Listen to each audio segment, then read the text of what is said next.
Our new Foreign Minister has this weekend called on the West to heal its rift with Islam. Bob Carr says recent events in Afghanistan are troubling signs about the growing divide between the two cultures. Our next three guests have had feet at one time or another in both camps. They grew up in Christian, or at least nominally Christian households, but as adults they decided to convert to Islam. So what prompted the switch?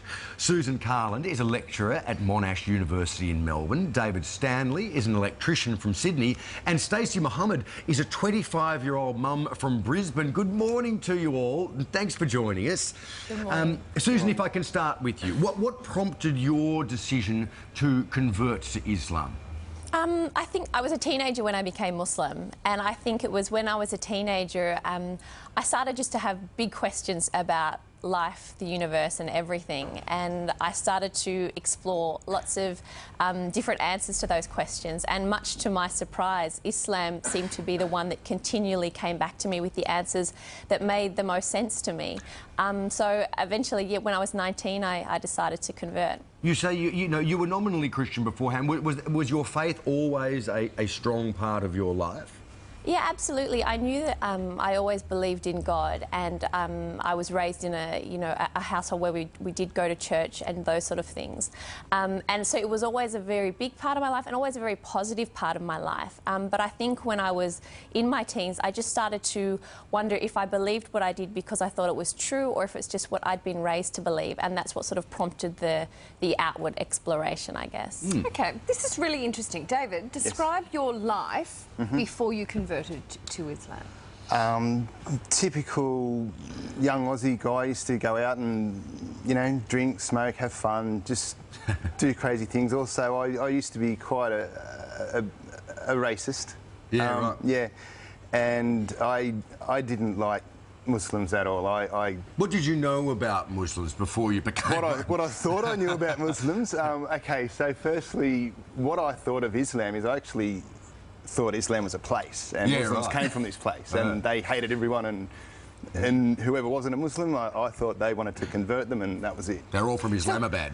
Yeah, pretty much. Yeah. What was the thing that made you go, this thing that I don't know anything about, I now want to join up to? I very quickly, within the first minute of a conversation, I very quickly realised that my perception of Muslims and Islam was completely wrong. And straight away I started questioning myself and who I was and who I thought I was, and they were two completely different people. And so looking at you now, I mean, most people have a vision in their heads of what a Muslim man in Australia looks like, and it doesn't look like you. How has your life changed since you converted?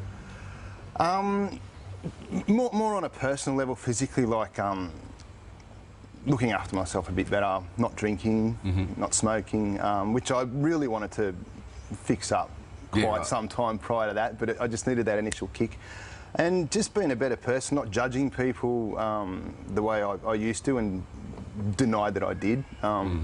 Just more look at myself and fix myself instead of worry about what's happening out there. So more thoughtful about your own life. Yeah, which then cascades throughout to other people that you interact just with. Before we need to bring Stacey in as well, but I just really want to say, what was it other religions do you think are not as introspective? There's obviously not as much focus on health, but they don't force you to be a better person? No, totally not. It just wasn't working for me. Yeah, like I tried, other things, and in my heart it just wasn't sitting right, I'm not saying anything wrong about them, just for me it didn't work. So Stacey, you also had what many would describe as a typically Australian upbringing. Can you tell us about that, and also about how your family reacted, I suppose, when you told them you were planning on converting to Islam? Yeah, my family, they're very supportive. I grew up in a very small country town in northern New South Wales. I had a great upbringing. I had a loving family. I'd say I was probably agnostic. So I didn't really tell them about my journey because it was really inner journey rather than, telling everyone about what I was thinking about doing. And I started about 2008, so when I told them in 2010, they already had sensed that there was some changes within, so They handled it really good. And I would say that we're probably closer now that I'm a Muslim than before. Very interesting. Stacey, when you hear about a terrorist attack that is carried out in the name of Allah, what does that, how does that resonate with you? And how far removed is that sort of behaviour from your actual religion? I feel sad because I would feel sad if any innocent person died overseas or here. Doesn't matter what religion, any innocent person's death is quite sad. But I also feel sad because my religion is misrepresented, and I know in myself what Islam is, but you can't really show that on a 30-second news clip every night. So it's quite complex. And I feel like quite sad because I'm going to be representing Islam and people are going to look at me like I'm linked to terrorism.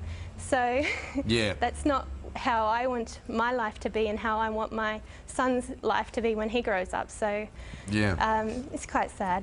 It's interesting, isn't it? You know, the media and in fact the public, I think, concentrate on the excesses of a particular group of Muslims, regards to the treatment of women, for example, regards to you know, terrorist activity. But we don't look at the Irish, for example, who blew each other up for, you know, 100 years and say, oh, it's because they're Christians, they're all terrorists. You know, we don't look at people in the deep south of America who have a very strict attitude towards the place of women in their house and feel fearful of them because of the way they treat their women, you know. I guess it's one of those things. It's about education, isn't it? Totally. Islam did become, you know, post September 11, a religion that was not really known about and therefore feared. And then all of a sudden, it's oh wow, it's all this killing because of Islam, and so of course it's going to instill the fear into normal everyday people. I mean, you know, I think it's a discussion definitely worth having, and we'll have to have it some other time because we're out of time right now. But yeah, maybe we can discuss next time, you know, where Islam itself sits on those extremities of I guess, more a cultural thing than a religious thing, Anyway, look, thank you so much for joining us all this morning. Susan, Stacey, David, thank you very much. Lovely to have your company. Thank you.